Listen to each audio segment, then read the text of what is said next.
Não desanimes por ser tua cruz maior que a de teu irmão. A mais pesada levou teu Jesus, te console então. É isso aí, meus amigos, bem-vindos ao nosso canal. Esse é um quadro novo que eu estou iniciando hoje, o Aconteceu Comigo.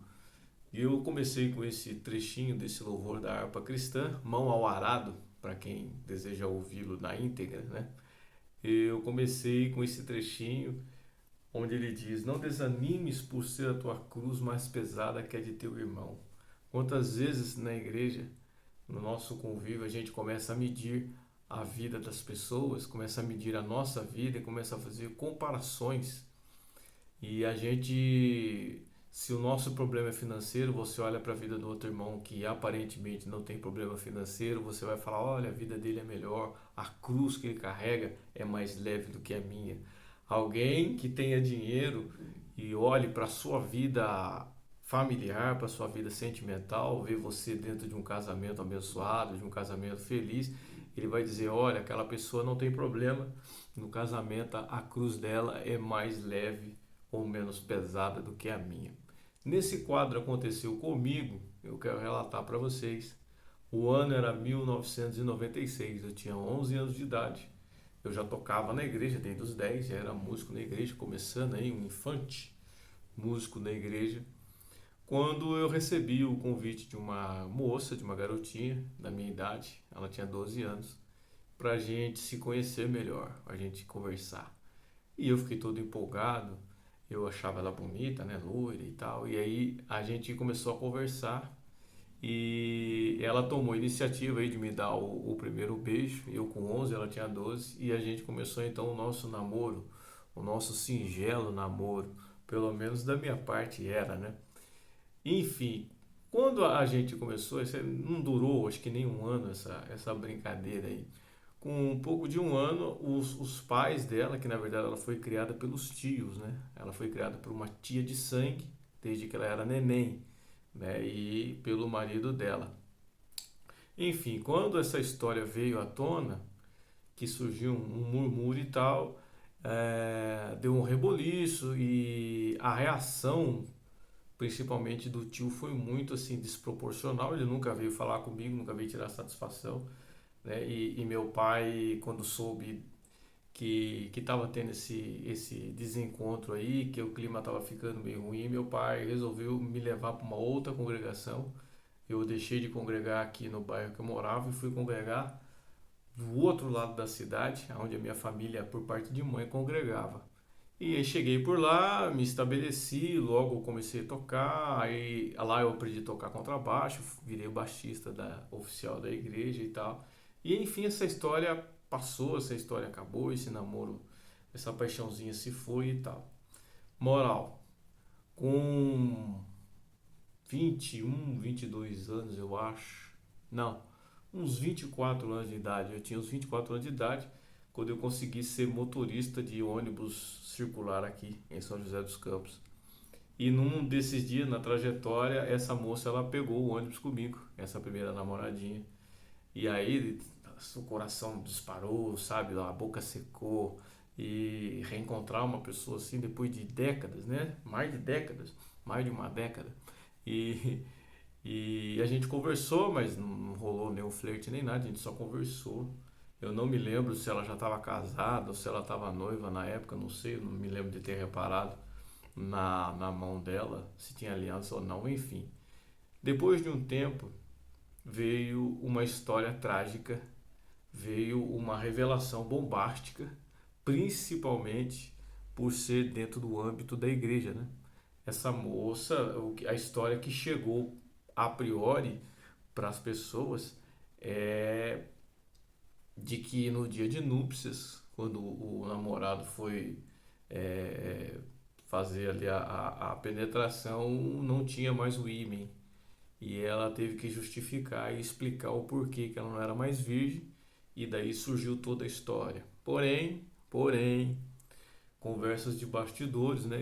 Eu não vou revelar os detalhes, mas alguém muito próximo a mim, né? Teve um caso com a tia dessa garota e aí eu soube dos detalhes sórdidos porque ela contou para esse meu amigo que é muito próximo, não sou eu, tá? É um amigo mesmo. E porque quando a história veio à tona, que o escândalo veio à tona, a tia se divorciou do marido, eles se separaram e aí ela teve um relacionamento com uma pessoa muito próxima a mim por um período de tempo, pouco tempo, foram amantes aí. E aí um dia conversando, relatando, ele me contou os detalhes que ela havia contado para ele. Gente, é absurda a história, é uma história triste, é uma história bizarra, né? Ela é uma história, ela nunca deveria existir, né? Porque veja bem, o tio dessa menina, que é tio porque casou com a tia, né? Ela foi criada desde bebê por eles. E aos 7 anos de idade, relatos da própria tia, aos 7 anos de idade ele começou a dar banho nessa menina. E durante o banho ele tocava as partes íntimas dela, ele bulinava, né? Ele a masturbava, ele a tocava de maneira li- libidinosa. E com 12 anos, o relato da própria tia para esse meu camarada, aos 12 anos de idade, um dia ela chega e flagra, né, a menina transando com o tio, transando com o marido dela, no caso.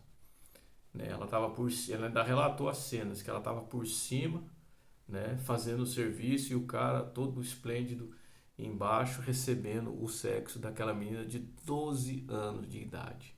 E foi nesse período dos 12 anos de idade que essa menina se apaixonou por mim e quis ter um relacionamento comigo e eu namorei com ela nesse período.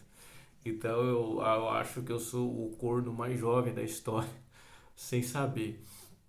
Infelizmente, essa é uma história trágica, ela não é uma história cômica, ela é uma história trágica porque essa garota, depois que ela se casou, ela não conseguiu ser fiel ao marido. Sempre que o marido saía para trabalhar, o tio e a amante ia para dentro da casa dela e passava lá o tempo que eles pudessem, até pouco antes do marido chegar. E foi assim que essa história veio à tona, porque os vizinhos começaram a se incomodar.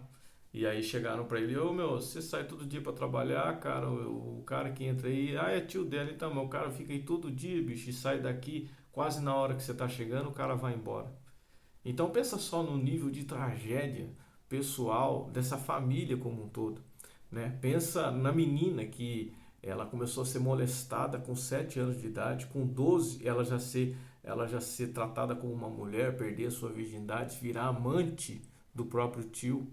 E a gente, até que ponto a gente pode culpá-la por isso? Porque ela aprendeu tão cedo a ser tocada pelo tio, a receber, a sentir tesão, a sentir prazer com o tio, que depois de adulta ela não conseguia mais parar de receber esse afeto, de ter essa interação com o tio dela.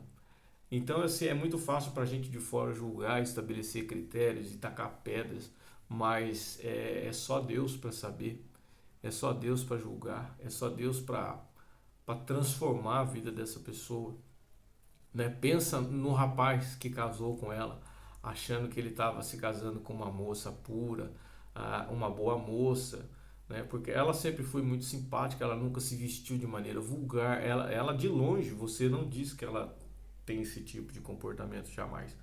Mas infelizmente para esse rapaz aí, ele teve essa infelicidade de se casar com uma moça que tinha já esse passado sombrio e triste ao mesmo tempo. Então esse é o aconteceu comigo, sabe? Porque tem pessoas aí do outro lado que estão passando por situações semelhantes ou até piores. Você que está sendo molestado, não aceite isso. Se é o pai ou a mãe ou o responsável não toma atitude, você mesma tome essa atitude, vá na delegacia, colete as provas, faça a denúncia.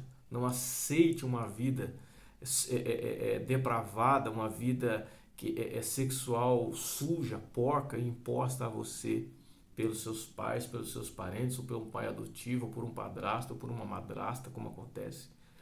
Você, homem, que vai se relacionar com uma garota, o passado dela importa. tá? Porque Jesus lança no passado os pecados, mas ele não deleta as memórias, ele não apaga o HD dessa garota. Então muitas vezes você está entrando aí com o coração aberto, com o peito aberto para somar na vida dela, mas às vezes ela não quer essa soma, ela está presa ao passado, ela ainda está presa aos vínculos, né? Criou na memória dela, a memória sexual dela, a memória afetiva dela, está cheia dessa sujeira, está cheia dessa podridão. É só uma ação espiritual muito profunda. Essa mulher ela precisa estar muito cheia do Espírito Santo, muito cheia de Deus, uma vida com um certo gap aí, ó, entre o que ela passou no passado e a nova vida que ela quer ter, tá? Não confie numa mulher que diz que é uma nova criatura se há 2 meses, há 3 meses ela já estava transando com outro cara que não era o marido dela, que não viria a ser o marido dela, tá? Muito cuidado com isso. Avalie esse tempo que essa mulher está sem sexo, o tempo que faz que ela saiu de um relacionamento e ore a Deus para que Deus confirme ou não esse passo, porque você pode desgraçar a tua vida para sempre se você se envolver com uma mulher assim. No caso das mulheres, para não ser machista, no caso das mulheres, que você precisa aprender sobre os homens, é que para você, mulher, um homem vagabundo, que não gosta de trabalhar, um homem que não lê a Bíblia, um homem que não se dedica nas coisas de Deus, ele é muito pior para você num casamento do que um cara que teve um passado promíscuo. Porque já é comprovado pela ciência de que o homem não oferece resistência à ocitocina. O homem ele pode ter tido 1.000 mulheres, mas se ele se conectar a você, ele vai ser só seu. É diferente da mulher, porque a mulher ela vai oferecendo resistência a cada homem que toca nela, a cada relação sexual que ela tem. O seu cérebro vai criando bloqueio, ela vai criando dificuldade de se conectar. Ela pode até gostar, ela pode ficar fissurada pelo tesão, pelo prazer, pela pegada do cara, pelo jeitão do cara, pela paixão, mas ela não vai conseguir se conectar profundamente com o cara se ela já teve múltiplos parceiros sexuais ao longo da vida. Isso não é machismo, isso é ciência. Goste você ou não. O homem, por mais mulher que ele tenha tido, se ele olhar para você, se ele enxergar em você a mulher virtuosa, uma mulher que se encaixa ali no perfil de que a Bíblia fala, né? Que ela vai ser a coroa do marido e não a podridão dos seus ossos. Essa mulher que não é rixosa, essa mulher que é carinhosa, essa mulher que vai apoiar esse homem, que vai colocar esse homem para frente, essa mulher que vai estar lá orando por ele, aplaudindo ele, o sucesso dele. Se você for essa mulher, esse homem vai se conectar a você como se você fosse a primeira mulher da vida dele. E a única, com certeza, porque ele não vai precisar de mais.